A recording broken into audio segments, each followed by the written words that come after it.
Hey guys, so I did also want to do a sort of collective shadow work channeling. Again, when I do these, I don't necessarily always know what I'm reading on, but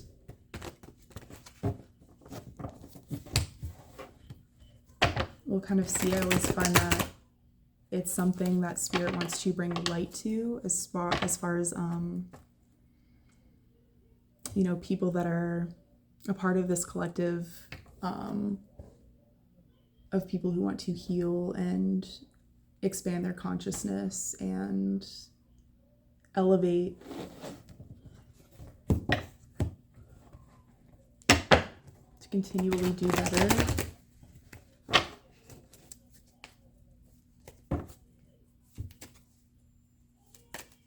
Right.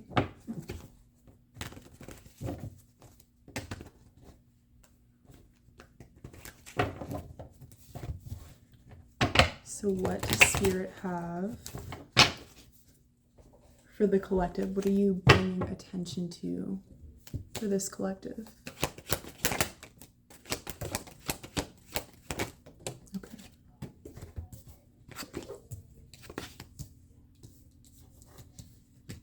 Okay.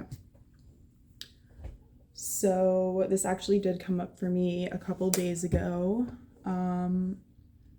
Spirit is bringing light to a sort of plateau that I think a lot of people in the spiritual community, or I want to say the healing shadow work community, people who heal through shadow work, this plateau that we've reached. You feel like you're in alignment. I'm seeing this in the star reversed. She's holding this like pitcher with like kind of a slack. She's like, yeah, I'm doing the healing thing. But there's something missing.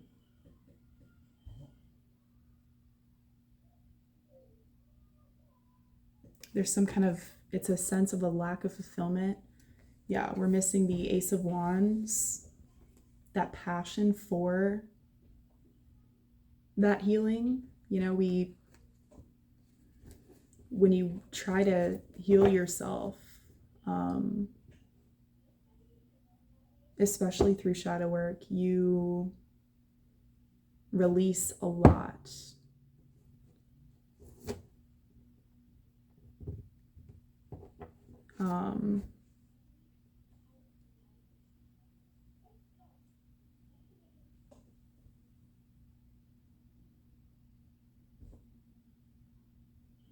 And I think that's kind of what we're getting into.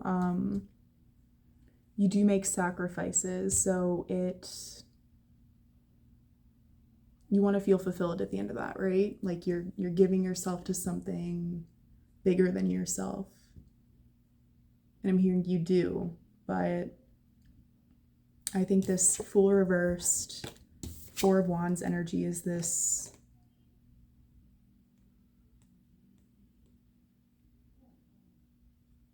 is like that ascended energy, that like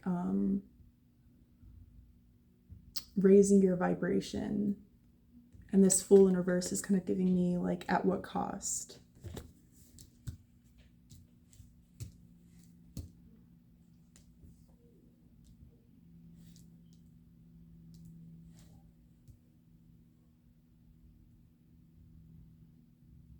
So even though you're doing this right?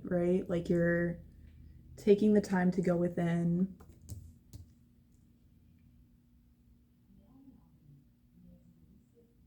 I'm hearing you kill the ego, which you pull apart the ego, right?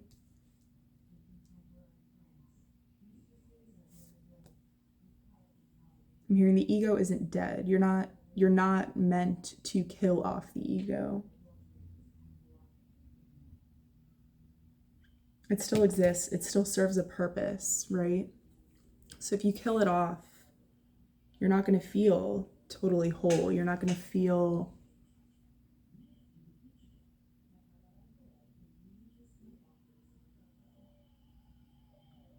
that Ace of Wands, that passion for that healing process. You're going to get a little like, okay, yeah, like moving through the motions is kind of what I'm getting with that slack grip on that picture.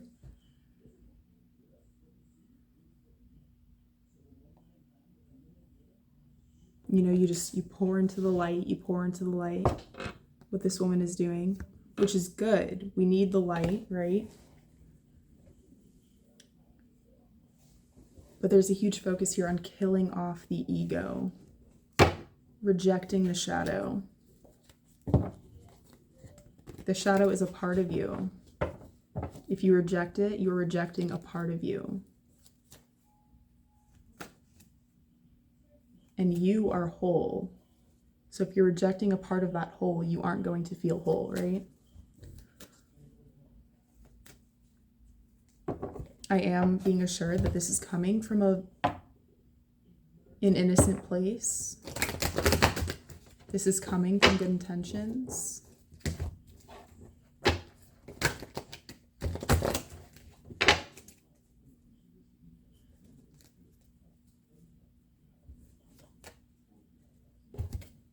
And so something that has sort of come up recently leading up to this reading is when you reject that part of yourself, one, you're left feeling less than whole, and two, that shadow part of yourself has nowhere to go. So you can pour all this light into what you have kept, what you have deemed worthy.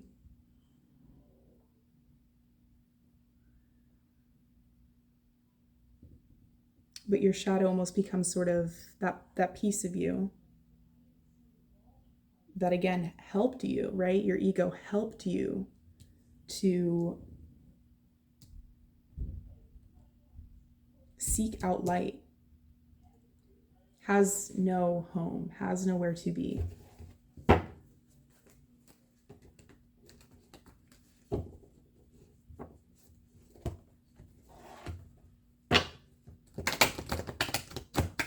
I'm hearing there is a space, there is a way, and the light has the capacity to hold space for gratitude for that shadow.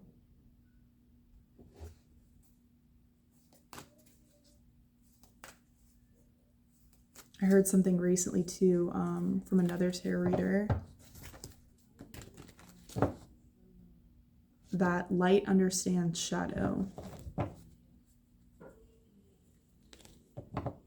which is why when you do this inner work and you start to heal yourself,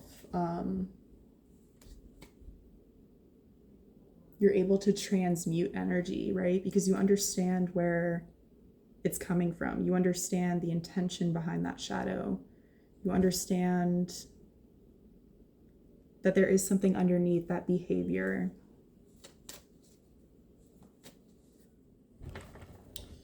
All right, so we were forced into a little bit of a break there. The video cut out, but I still have the cards here. We're talking about how we abandon the shadow in this pursuit of light, and how it comes from a good place. You know, we go within, we shed what no longer serves us. But what I'm getting here with this overall sort of message is to integrate the shadow with our light, which can handle and does understand shadow energy, right? Instead of abandoning the shadow, because we then lose a part of ourselves, right?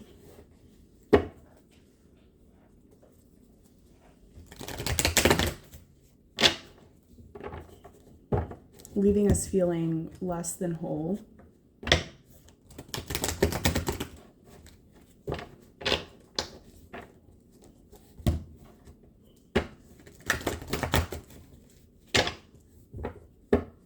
So if we imagine, if this is resonating, you're at this plateau, your shadow is not with you, but it is a part of you. So it's just kind of in this void.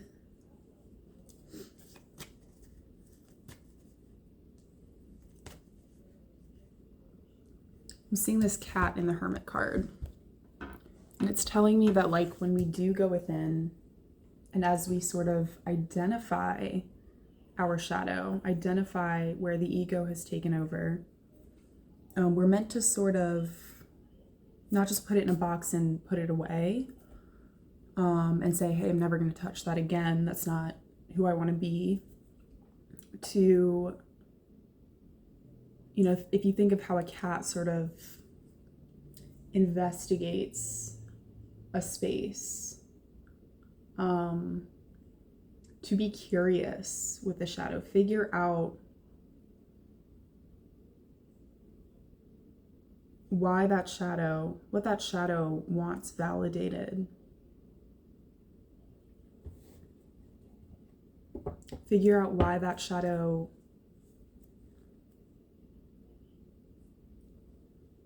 what that thing that wants to be validated, why it's coming out in such a shadowy sort of way. What do we do with that shadow?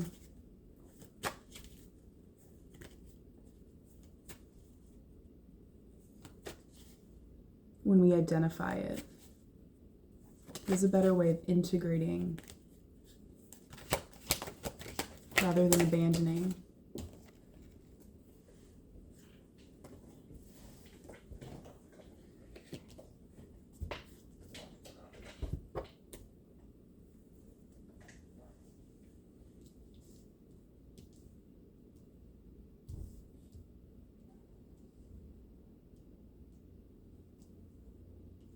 We specifically to sit with it.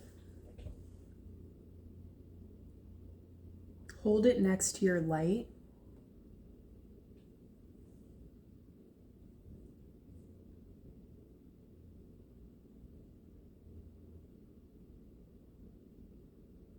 I'm hearing hand it the mic, just in a space with you, right? Where it's safe, it's not harmful to others. Again, hear what it wants validated. Right? Because, and I say this a lot when we do readings, like anytime a shadow's coming out, it's a protective, it's serving a purpose. So it has a point. It's just not making that point in a productive or necessarily safe way. So find the point through like a meditative space when you sit with it. You know, investigate it sort of like a cat in a space.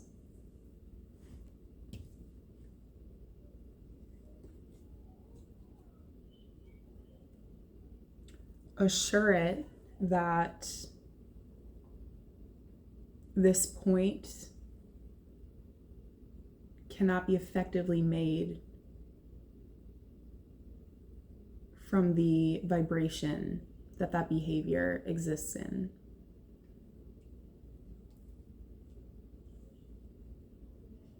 Assure it that the point is valid, but it can be made in a different way.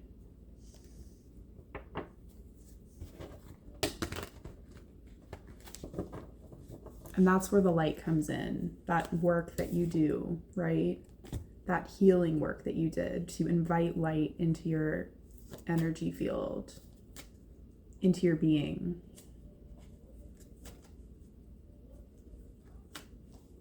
Hear it out and then let it be the teacher. I'm hearing channel that shadow motive, or that shadow's motive, into something productive. And I'm definitely like, this is not something that I've applied to every aspect of my shadow. I'm definitely working on bringing some of those parts of myself back that I have abandoned, but I'm feeling guided to just share, like, I did do like a shadow why video, and sort of why I do tarot for others specifically. And so as a Scorpio, little, stereotype, I was a little bit judgmental. I could see the truth that people were covering with like a facade, or, not always bad, but even in myself, and sort of come from a judgmental space. But in doing tarot and approaching it from like a healing space for myself and others, I was able to guide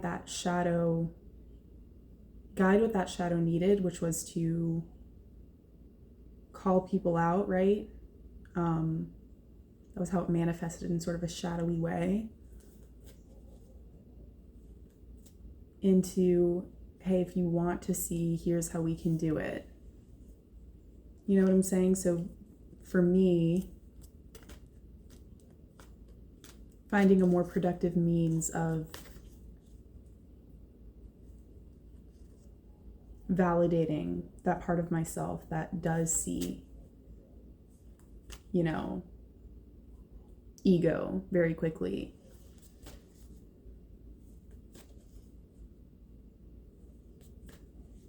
And now that part of me has a space to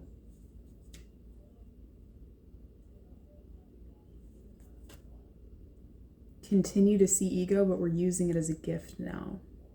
And I think that's kind of what we're meant to do with, regardless of what the shadow is. I'm hearing it'll look different for every shadow and every person. And you'll find that healthier, more positive outlet for that need that the shadow is trying to have met in that meditative state.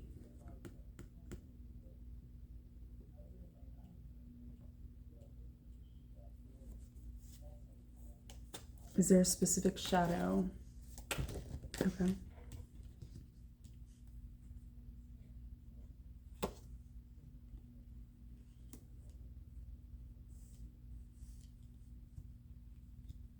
Waiting for karma.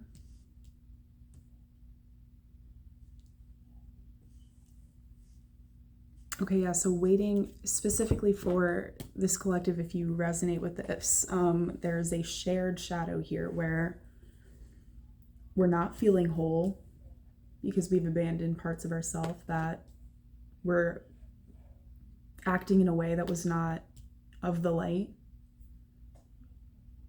So putting them in a box, not looking at them, not tending to them. And that integrated version of the shadow is what the universe wants to reward. So if you don't integrate it, you don't bring it in, you're not going to get that sense of fulfillment.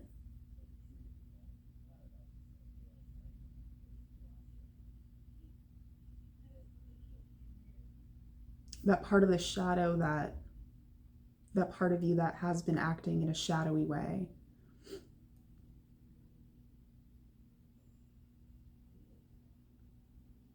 Allowing the light is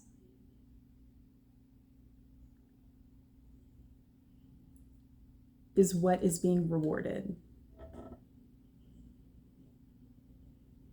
So we're sort of doing all of this like light work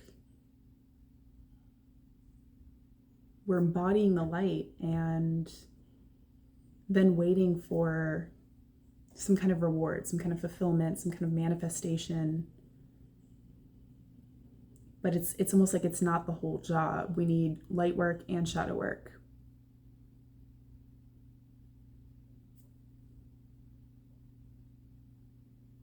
It's easy for light to be good. It's easy for light to abide by,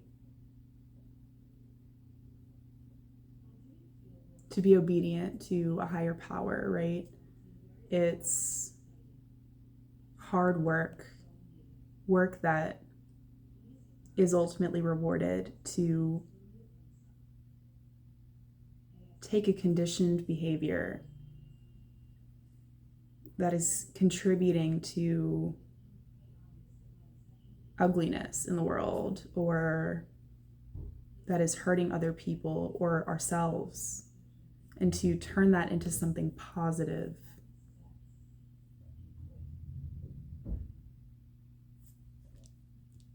That is shadow work. That is hard work. And that is work that makes a difference in your own life and the people around you, the people that you touch and meet. And that, again, is the work that is rewarded. So again, that's that plateau energy, that waiting for fulfillment, waiting for karmic justice. I've done all this good.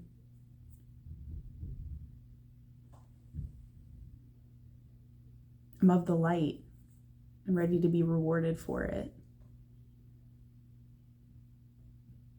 The question is, are you of the light when you're surrounded by dark, when you are conditioned by dark, when there's dark influences? When there's something around you telling you that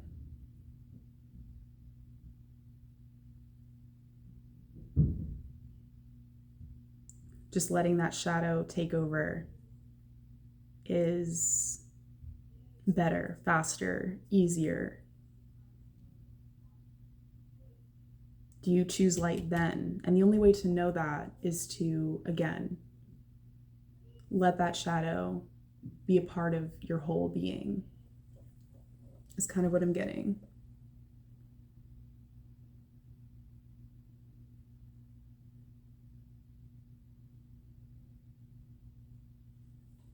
Okay, anything else?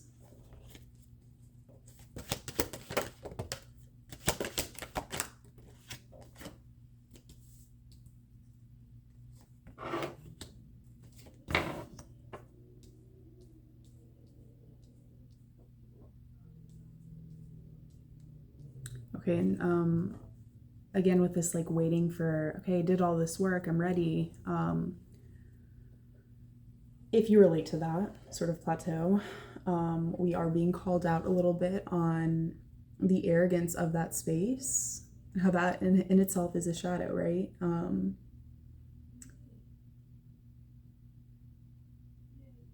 So as I've mentioned in a previous collective shadow work video, I think it was like, who is your teacher? There will always, always, always be something to learn, something to refine, shadows to integrate into light. Right? And part of light work is doing that with not only your own shadow, but others. Not in a controlling way, but with transmutation. So be humble enough to understand that there is no, I did it all, I did the work, it's done.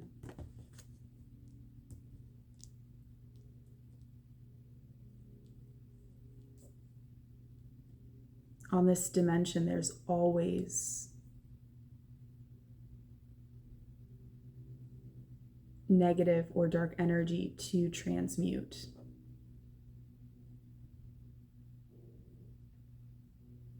but especially if you are empathetic, that you are absorbing or having projected onto you.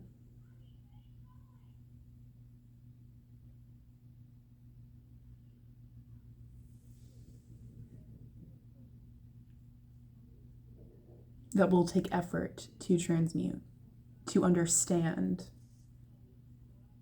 to validate, and then guide with the light.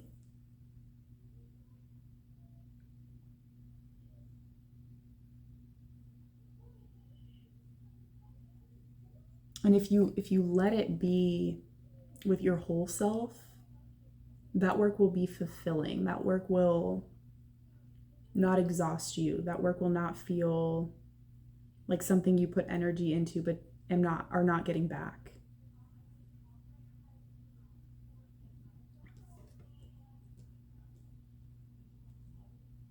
And this is a little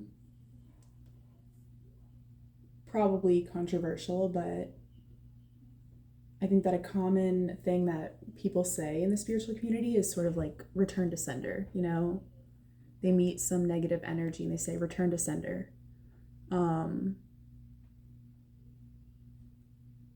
The sender is still operating from a shadow space when you return it. So it's like if somebody's throwing rocks at you to hurt you or bring you down, and then you go and you give them the rocks back. What are they going to do with that? Throw that at you again, or take it somewhere else. When somebody is sending you or projecting onto you shadow energies or whatever it may be, you could go as far as to say like black magic or like negative intentions or whatever.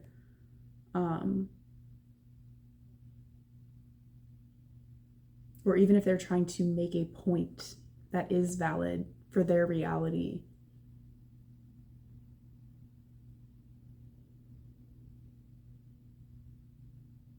it's better to learn and get very acquainted with the process of, you threw those rocks at me and I'm going to build something out of them.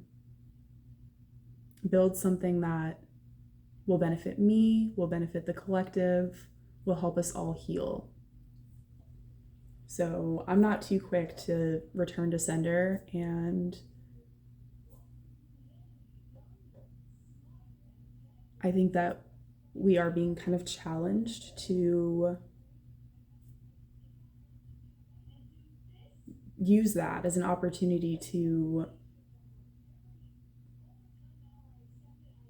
make a skill out of transmutation.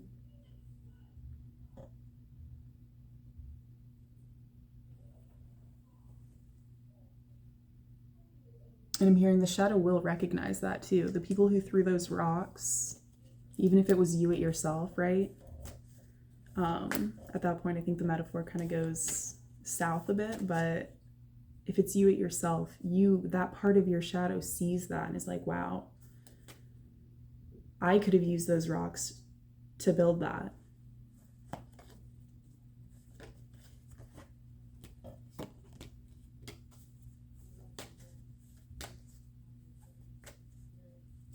Right, and so the same way that we do with our shadow when we transmute negative energy from other people for the purpose of healing, for the purpose of this like alignment, this elevation, this love and light, it is our responsibility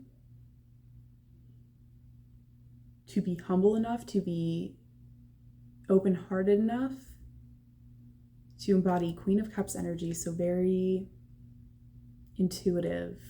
The Queen of Cups is emotional, but she's not taking things personally.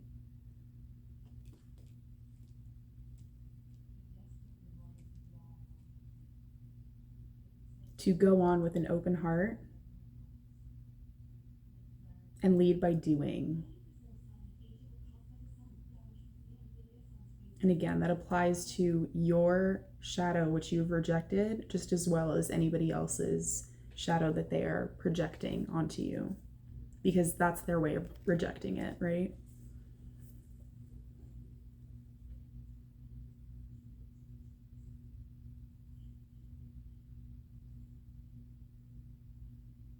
And I think as we do this sort of transmutation work, like, again, this will all feel easier. It won't feel like this book with no end, this like infinite book of like lessons and things to, you know, shadowy energies to change and do better. It's going to feel really good when you pair that light work with shadow work and integrate. It's going to feel much more whole, much more fulfilling.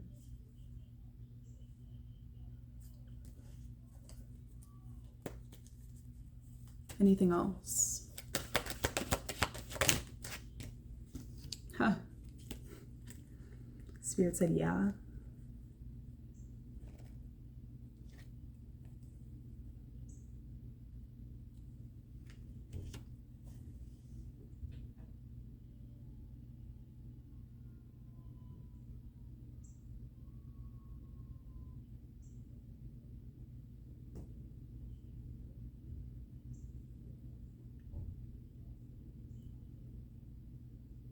So I think for a lot of us, we are afraid of even our own shadows.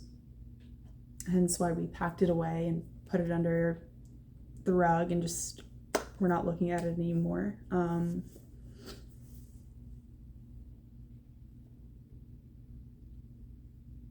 We're being reminded again that there's no reason to fear it, because with all this light within you that you've worked for, that you've welcomed in,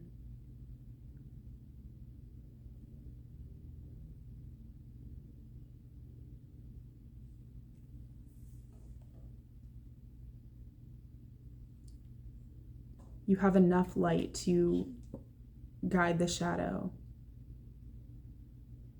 I'm seeing these like flowers right here.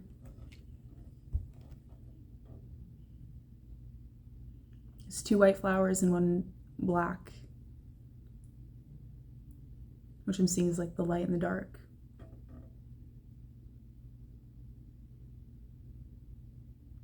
This character in the Temperance card, she's not concerned.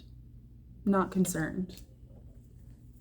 She's not even looking at the flowers. It's trusting that the light that you embody is strong enough to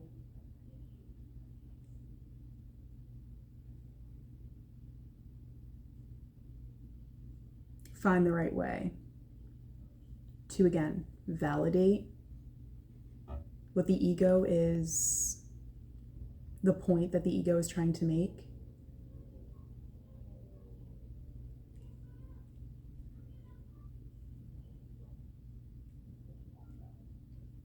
Without letting the ego take over. I'm hearing light prevails.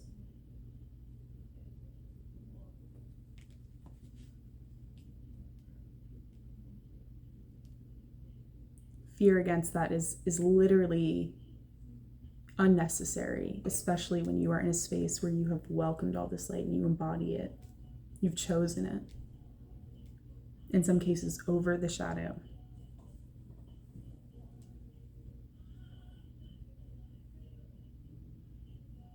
And here you need to share that with yourself, though.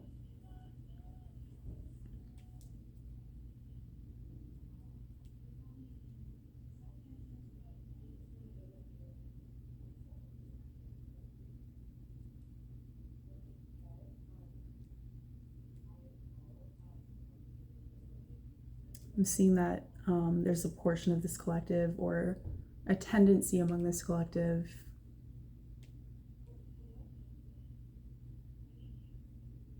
that is reluctant or not thrilled to admit that they've rejected their shadow. Okay, and I'm being guided to, for myself, and to just say, think about the part of you that hit that rock bottom that made you like, okay, I can't keep living like this anymore. It's very likely that that's the part of yourself that you have shunned. And think of how badly you needed that light at that time. And you have it now. You have it to give to yourself now.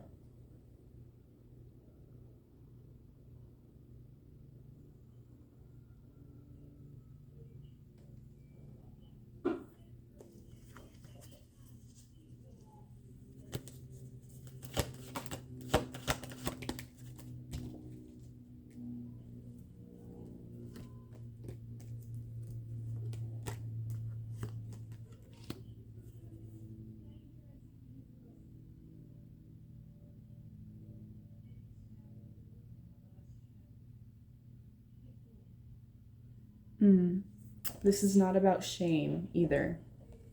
So if you're still kind of like apathetic about, I do shadow work, right? Like, I didn't reject any part of myself. I'm ready for that reward.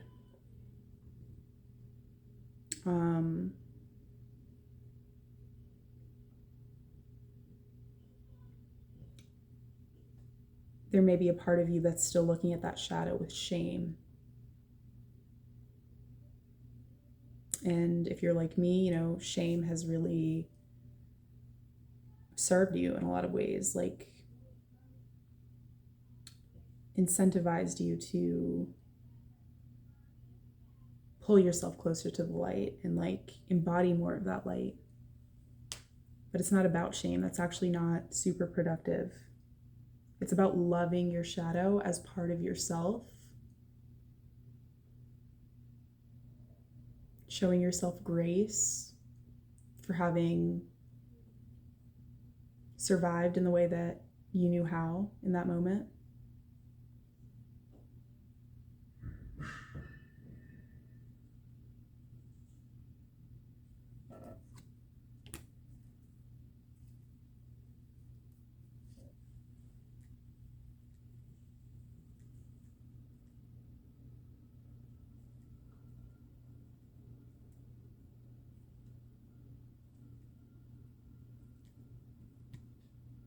Forgiving it.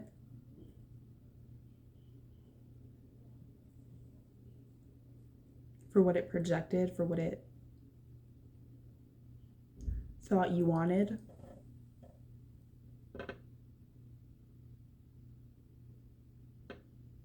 We're not here to be perfect is something that's coming through.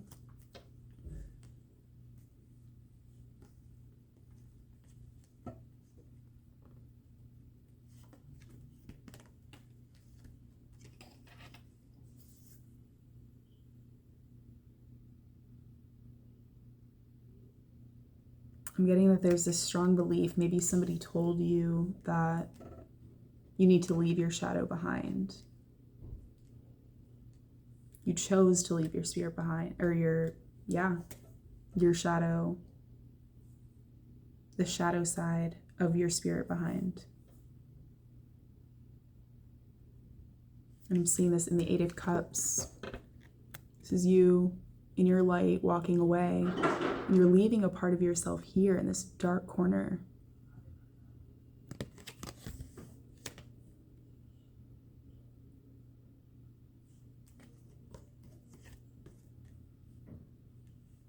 It's an over-controlling energy with the Queen of Pentacles in reversed. This is not like a merciful leader. She's very, I want to say my way. Not even my way or the highway, just my way. By any means necessary. And that's a karmic energy with the wheel reversed.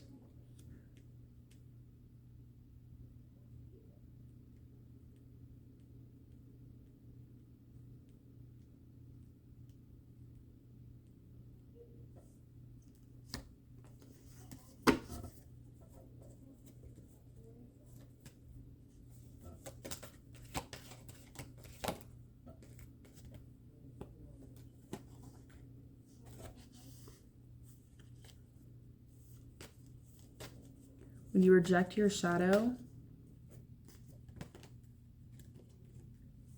I'm hearing like you miss 100% of the shots you don't take. Even if you feel resistance from your shadow to come back, to be integrated.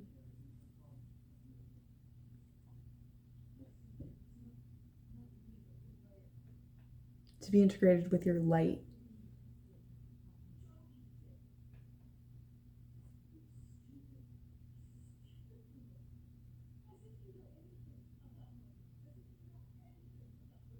All you can offer with just your light is this King of Cups in reversed energy. I'm hearing it's a shallow love. Even for yourself, because it's conditional, right? Queen of Pentacles reverse is very conditional.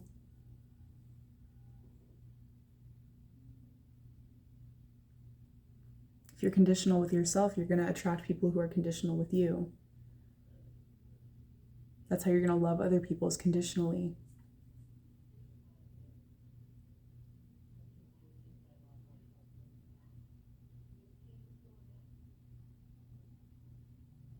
If you don't even try, like you can forget it, is kind of what I'm hearing. You can forget that sense of fulfillment. You get it from both. Yin yang, if you think of like the symbol, it's got black, white.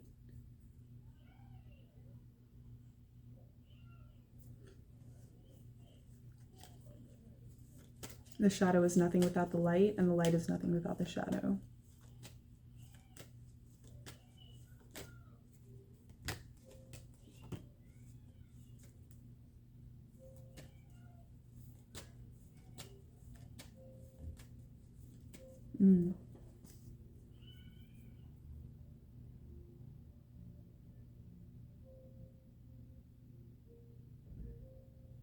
With light alone,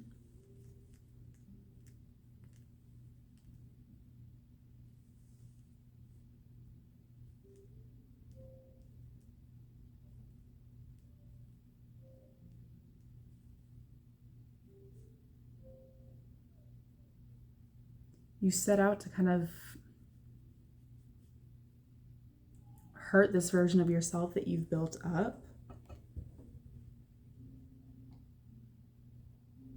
by maintaining it with shame. The King of Wands in reversed is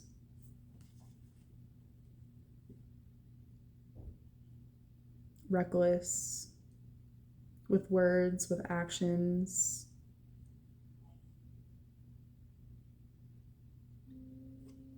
Very heat of the moment.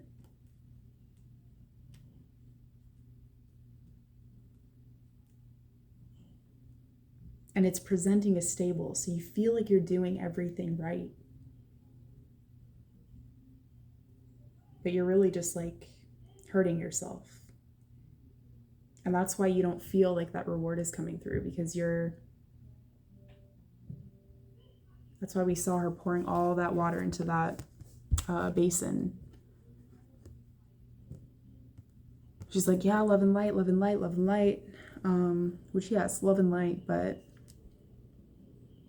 if it's coming from a place of personal shame, how loving is that really?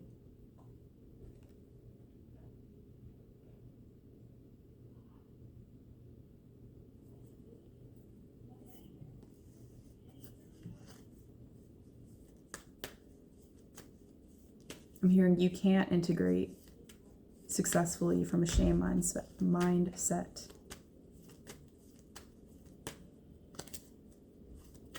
Anything else in spirit?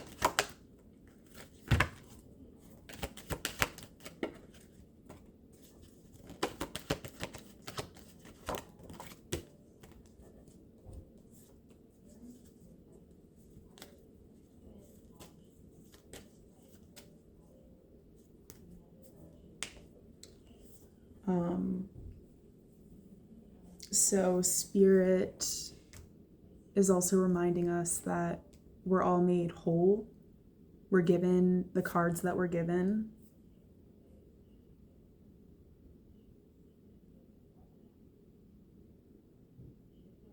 because there's this faith in us that we can transmute, that we can heal from a very real and like loving place. Again, not shame-based.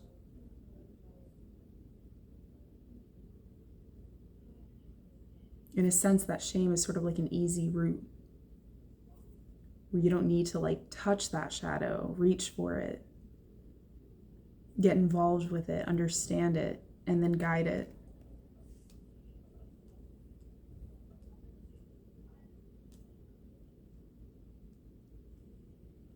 And with the Three of Swords, I'm kind of getting that like, in a way it hurts the universe because, again, we're given what we can handle.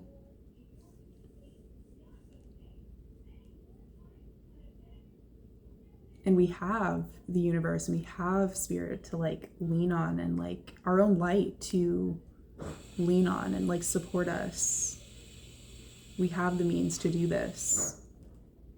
So when you doubt that ability, you doubt that the impact, the influence of that light, you're doubting spirit, you're doubting the balance of the universe, is kind of what I'm getting.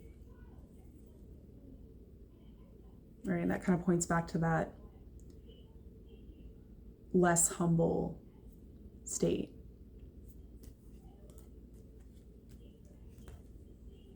All right. So with the Two of Cups, the Page of Swords, and the Sun, Ace of Cups under the Page of Swords.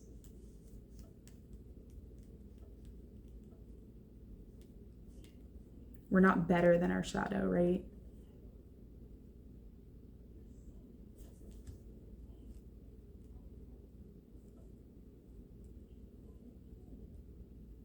Our shadow is us.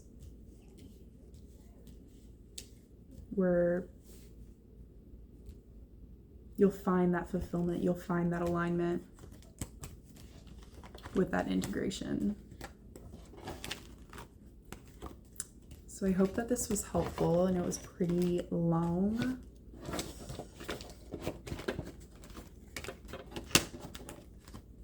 But definitely reconnect with that part of yourself that inspired you to find light to begin with. Understand that like that behavior that manifested in a shadowy way has the same, you want the same thing. You want peace, you want freedom.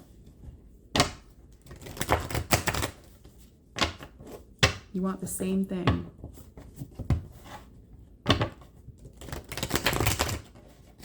But you can't continue to use that shadow for growth and to welcome light into your life if you are rejecting it. Simply saying that's not a part of me, I don't care. No. It's literally a part of you.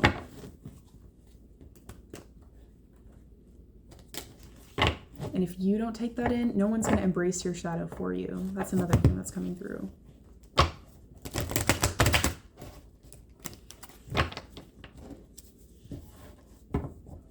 You have to love yourself in that unconditional way.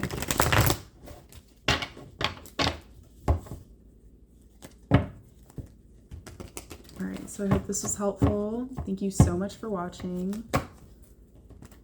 Personally, very excited to integrate the parts of myself that I've rejected.